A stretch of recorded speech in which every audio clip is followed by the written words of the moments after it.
Grand Seiko has been on a roll lately with the massively popular SBGA 493 based on forging a katana.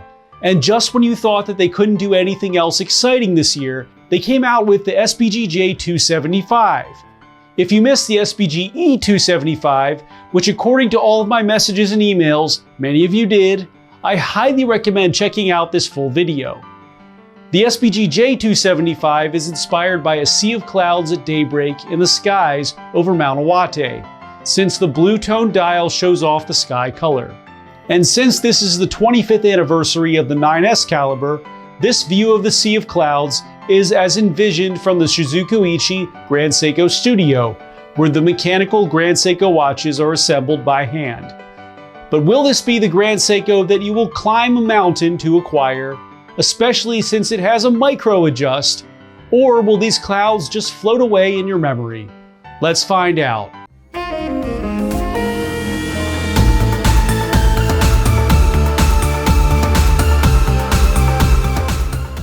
What's up everyone, it's Chris with the Little Treasury channel. Welcome back. This is where we bring you original and in-depth watch content at least once per week. If you haven't already, please make sure to hit the subscribe button and hit the notification bell to be alerted as soon as we upload. I'm from Little Treasury Jewelers, which is located in Gambrills, Maryland. And it's where you go when you're in the know. As always, the watches that I review are for sale and can be purchased, so please see the description below to contact us. If you're just joining us now, I'll go over the watch's detailed measurements and features, and then I'll offer my personal opinion at the end. In our last video, I reviewed the Grand Seiko SBGA 493 Forged Limited Edition, which if I could get 20 more of these pieces, they would be all gone.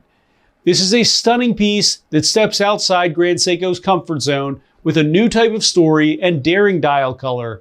And I recommend checking this one out just to see one of the most interesting pieces that Grand Seiko has put out in a while. So we're going to forgo the wrist check today because I want to remind you all that Time Out, our annual watch fair, is happening this Friday and Saturday, the 13th and 14th. It's going to be our biggest one that we've ever had.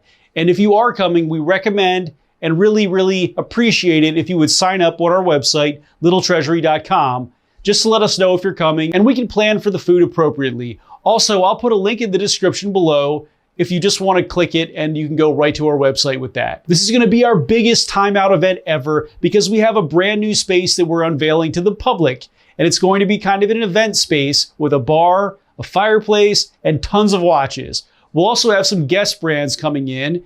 We're going to have barbecue, we're going to have oysters, and we're going to have tons of Porsches to look at. So it's going to be a really spectacular event. And if you can't make it, you're welcome to give us a call this weekend and see which special pieces we brought in for the show. And I'm sure we'll have a recap video on the channel at some point anyway. Now let's get on to the features.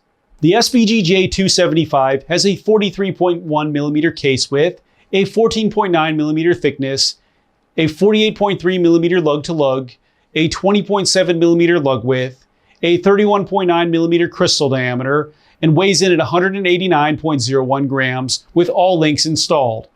The case is made out of stainless steel with matte finish on the tops of the lugs and Zaratsu polish on the sides with a facet of Zaratsu in between. The crown is offset at the 4 position, is screwed down, and has the GS logo at the top. The sapphire crystal is slightly domed and sits slightly above the bezel. The bezel ring is made of sapphire crystal and has a blue tone for the night hours with white numerals and a white half for the daytime hours with blue numerals. You will notice that the blue portion takes up slightly more real estate than the white portion, which adds an interesting dimension to it. Since this is not a true dive watch, the bezel moves bidirectionally and has a grade of even numbers on it for the GMT function. So let's give it a click test.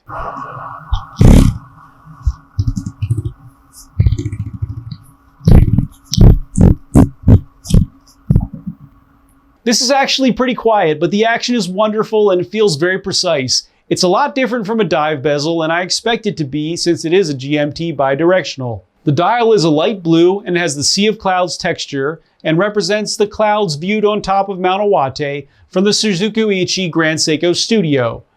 The indices are finished to Grand Seiko perfection and are rectangular except for the 3, 6, 9, and 12, which are rhomboids with black minute ticks in between each. An odd-numbered grade can be found around the chapter ring, which is used to time another time zone for a total of 3.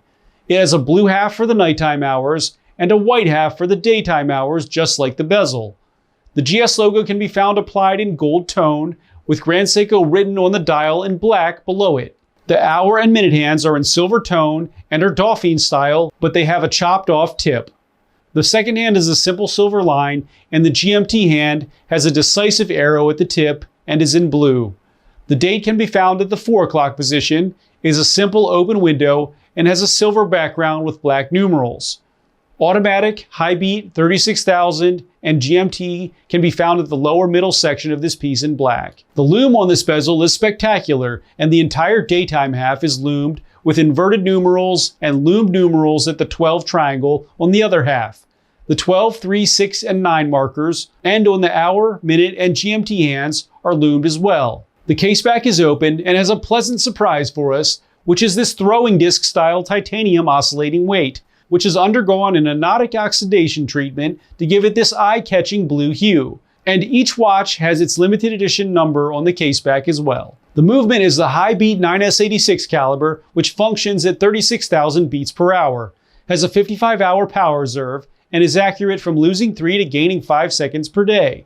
It uses a special Sprawn alloy for the mainspring and hairspring to allow it to achieve a 55-hour power reserve while beating at that high 36,000 beat per hour rate. The bracelet is a familiar style, which is a 5-link with matte on the large areas and high polish on the smaller pieces, is that it has a pin-pushed micro adjust on the clasp with a GS logo. The Grand Seiko SBGJ275 Sea of Clouds limited edition is 100 meter water resistant, is limited to 2,000 pieces, and can be yours for $7,600. Now for my personal opinion. So a couple of things really stood out to me about this piece. And firstly, this is a great looking timepiece. The cloud inspired dial really looks like clouds, and the more you look at it, the more detail you pick up on, which I really enjoy. Number 2 is that this is a high beat caliber and not the spring drive. And I know that may be a divisive thing for some of you, since spring drive is really what Grand Seiko is known for, but the high beat is really impressive too, and only a few companies can even make a movement like this. Also, the high beat caliber allows the dial to be cleaner without the power reserve meter from a spring drive. I also love the bezel on this piece, since it really reflects light in beautiful ways. The rotor on the caseback is the icing on the cake for me with this piece. It just seems like a complete package to me and is special all around. It wears great on my 6.5-inch wrist, but it's definitely on the thicker end, which I don't mind in this case. For those of you who missed the SBGE275 and are still looking for it, I think you really should think about this one instead, since it's actually even more eye-catching. And I'll recommend this piece to anyone who is after a timepiece that you can not only travel with, but will always impress you when you look at it with all of its beauty. Thanks for watching today, everyone. I really hope that you enjoyed the video. And of course, if you did, please make sure to hit that subscribe button, give this video a like, and share with all of your friends and your family members too. I look forward to seeing you next video.